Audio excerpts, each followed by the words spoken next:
1, 2, 3. Assalamualaikum warahmatullahi wabarakatuh. Baik, kami dari kelompok 8 akan mempresentasikan yaitu KK, yaitu Kerangka Acuan Kerja dengan judul Pengembangan Aplikasi Sistem Informasi Manajemen Plant Center atau SIMPL Kota Mojokerto tahun 2024. Next.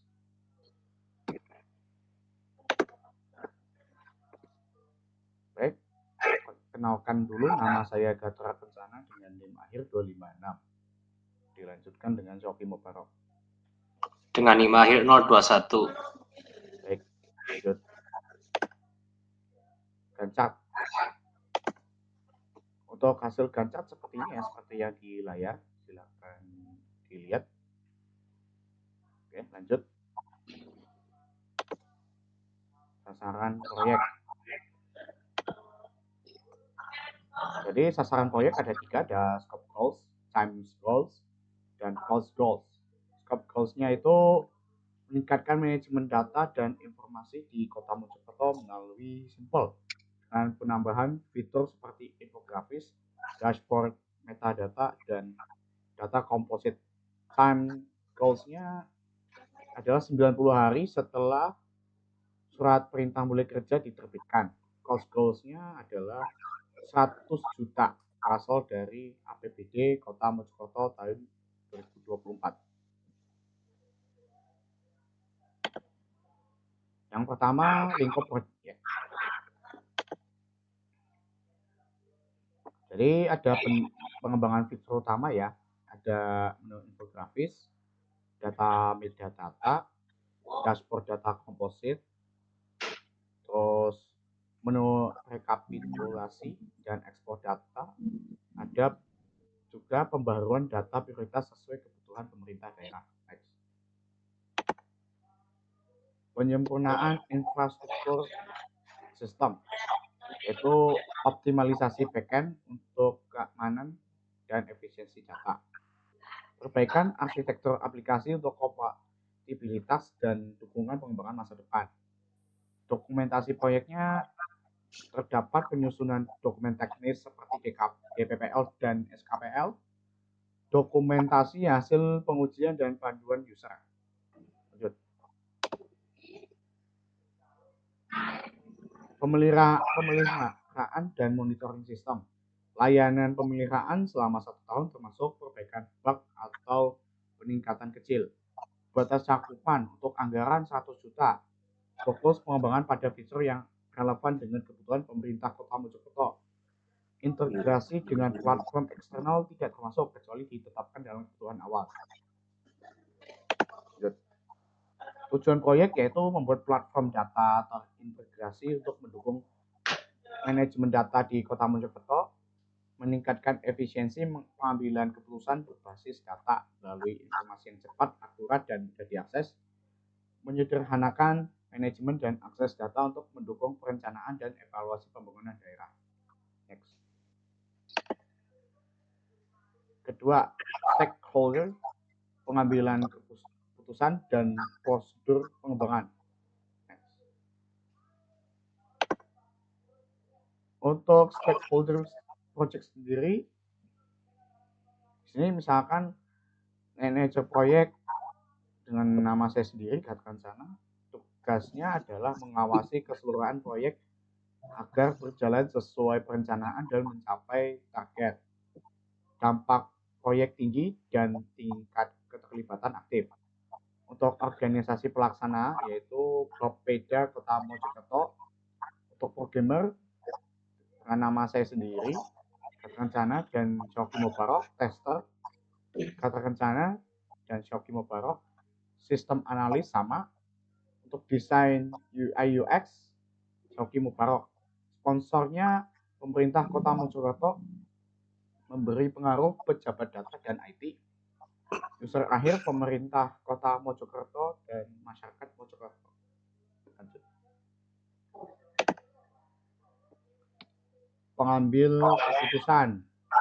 Di sini manajer proyek dengan nama saya sendiri, Gatra Kencana.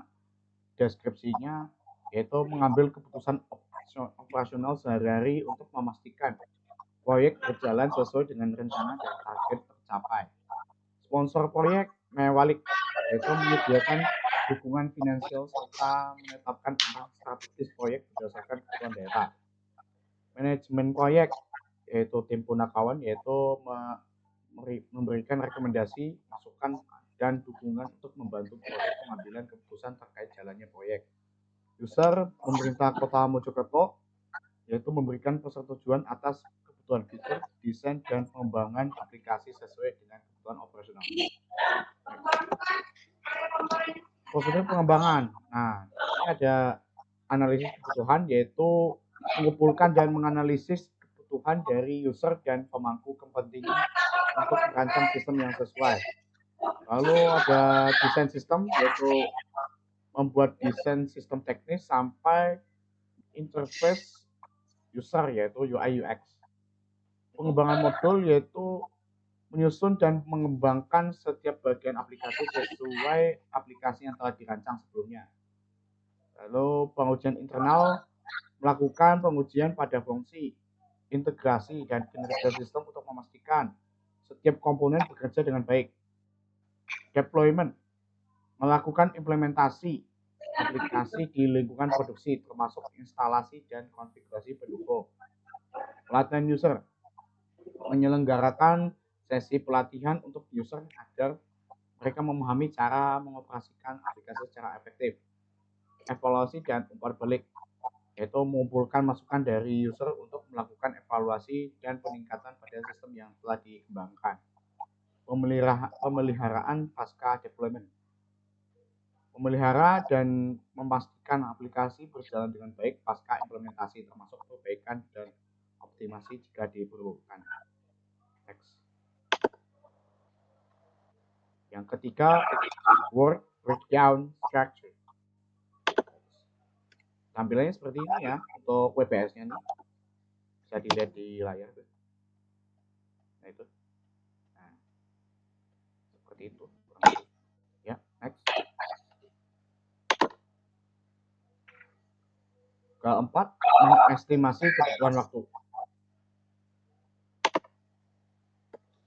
Nah, di sini terdapat estimasi ya, misalkan analisis kebutuhan 10 hari. Nah, penjelasannya seperti apa? Mengidentifikasi dan mengumpulkan keseluruhan user. Untuk desain sistem, yaitu 15 hari, membuat desain teknis mencakup arsitektur sampai rancangan UI UX. Pengembangan modul, yaitu 30 hari, dengan penjelasannya yaitu mengembangkan modul aplikasi mencakup front end, back end, dan integrasi antar komponen. Pengujian internal, yaitu 10 hari, yaitu melakukan pengujian awal untuk memeriksa kesesuaian fungsi, integrasi, dan kinerja aplikasi. Deployment, yaitu 5 hari, yaitu menginstalasi aplikasi di lingkungan produksi dan melakukan konfigurasi untuk memastikan sistem siap dipakai. Pelatihan user, yaitu 5 hari, dengan memberikan pelatihan kepada user terkait pemakaian aplikasi dan fitur-fiturnya. Evaluasi dan umpan balik, berarti mengumpulkan masukan dari user, melakukan perbaikan minor dan evaluasi menyeluruh pasca implementasi. Lalu ada perawatan sistem, berlangsung secara paralel setelah implementasi selama 12 bulan. Berarti perawatan dan perbaikan bug serta peningkatan berdasarkan kebutuhan. Next. Kelima, membangun bagan alir manajemen proyek. Hasilnya seperti ini ya untuk bagan alirnya itu. Bisa lihat di layar. Ya. Baik.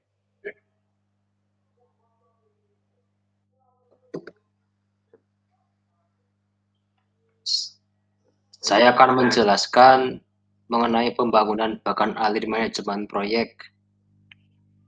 Pertama adalah kategori analisis kebutuhan dengan kebutuhannya 10. Penjelasan untuk mengidentifikasi dan pengumpulan kebutuhan pengguna dan menyusun spesifikasi kebutuhan. Desain sistem ada 15. Membuat desain teknis mencakup kegiatan arsitektur sistem, alur kerja, dan rancangan UI/UX. Pengembangan modul kebutuhannya ada 30. Mengembangkan modul aplikasi. Mengidentifikasi kebutuhan sumber daya dan anggaran.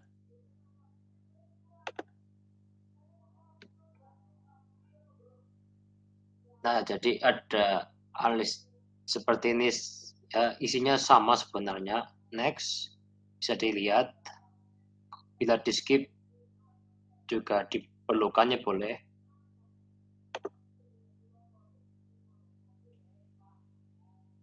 Nah, ini untuk ada pengujian internal, ada deployment. Pengujian internal melakukan pengujian awal untuk memeriksa kesesuaian fungsi. Deployment untuk menginstalasi aplikasi di lingkungan produksi dan melakukan konfigurasi untuk memastikan sistem siap digunakan. Ada pelatihan user untuk melatih pengguna, evaluasi balik, mengumpulkan masukan dari pengguna, pembuatan sistem, perawatan dan perbaikan bug. Mengevaluasi kebutuhan proyek. Nah, jadi kebutuhan proyek ini agar semuanya aspek harus sesuai dengan tujuan. Fokus dari utama ini difokuskan untuk meninjau fitur utama seperti dashboard metadata, infografis, menu ekspor data agar kebutuhan penggunanya sesuai. Pastikan permintaan stakeholder terakomodasi. Kemudian kebutuhan fungsional. Pastikan aplikasi handal, aman, dan mudah diakses. Evaluasi desain UI UX sesuai dengan keramahan dan kenyamanan pengguna. Aspek teknis dan operasional, di mana kita harus mengecek ketersediaan server agar permintaan dari pengguna saat pengguna memakai aplikasi banyak harus sesuai dengan kebutuhan dan ketersediaan server, perangkat keras, dan perangkat lunak. Pastikan kompetensi tim pengembangan sesuai tanggung jawab. Terus untuk anggaran, sekitar 100 juta untuk mencakup semua kebutuhan. Disesuaikan perhitungan jika ada perubahan lingkup proyek. Stakeholder terlibat untuk menjamin akses informasi dan masukan di semua pihak terkait pengguna, manajer proyek, dan sponsor. Risiko proyek, mengidentifikasi hambatan, potensial, dan siapkan rencana mitigasi. Mengidentifikasi dan mengevaluasi risiko.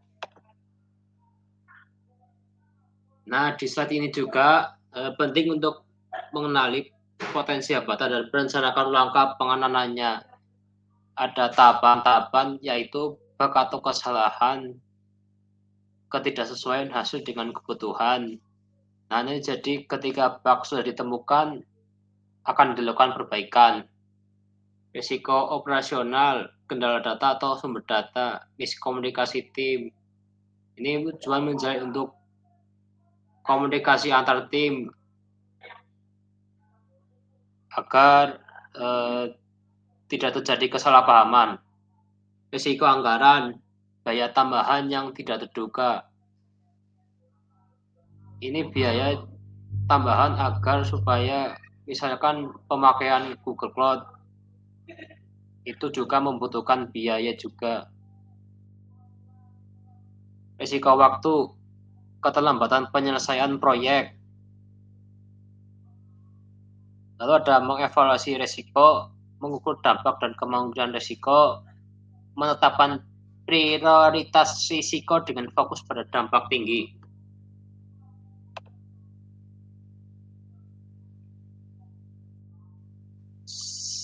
strategi penanganan risiko, pengoptimalan pengujian, rencana alternatif, risiko operasional, tingkatan komunikasi, dukungan tenaga ahli, risiko anggaran, sisihkan anggaran cadangan, risiko waktu, jadwal proyek yang fleksibel, memanajemen risiko secara aktif, pantau perkembangan risiko, terapkan langkah mitigasi untuk meminimalkan dampak.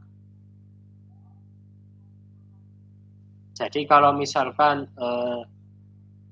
tanpa memanajemenkan risiko, nanti akan dampak buruk ke depannya.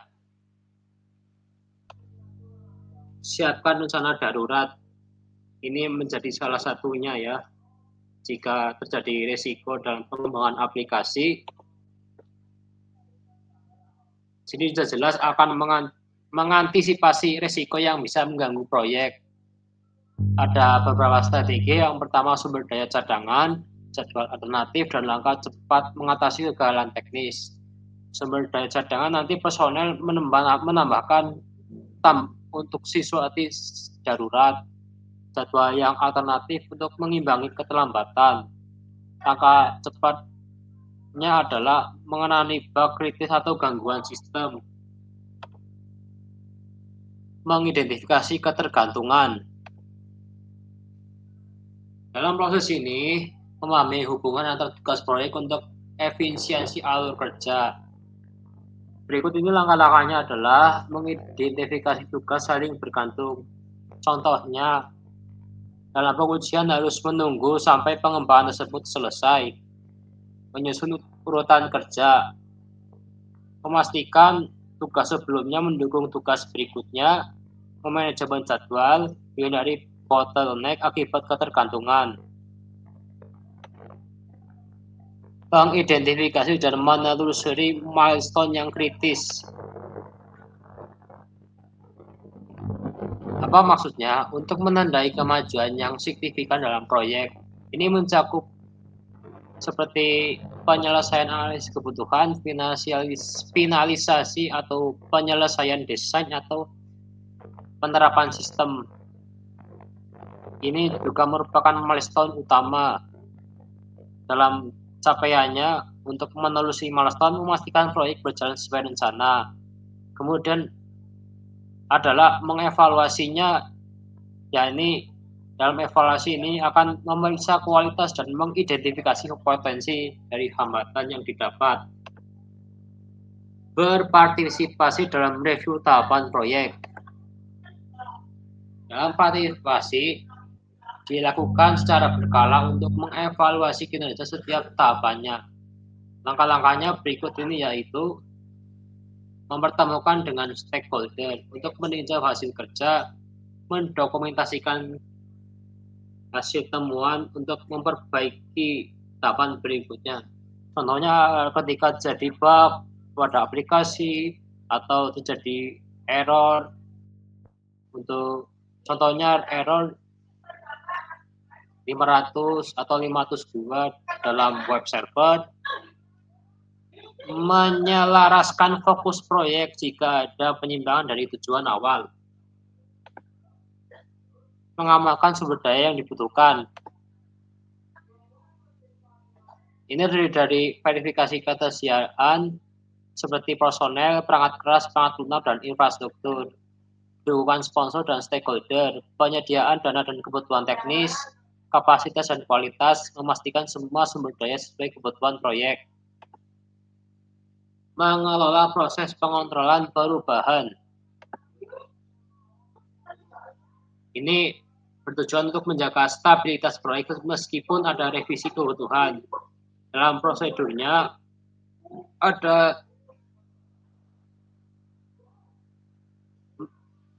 adalah menilai dampak perubahan. Nanti akan mengalami dampak terhadap waktu, anggaran, dan cakupan sebelum menyetujuinya. Proses persetujuan, mengelola persetujuan revisi yang melibatkan pihak yang berwenang. Dokumentasi perubahan, mendokumentasikan setiap perubahan sebagai referensi pengelolaan proyek selanjutnya. melaporkan status proyek.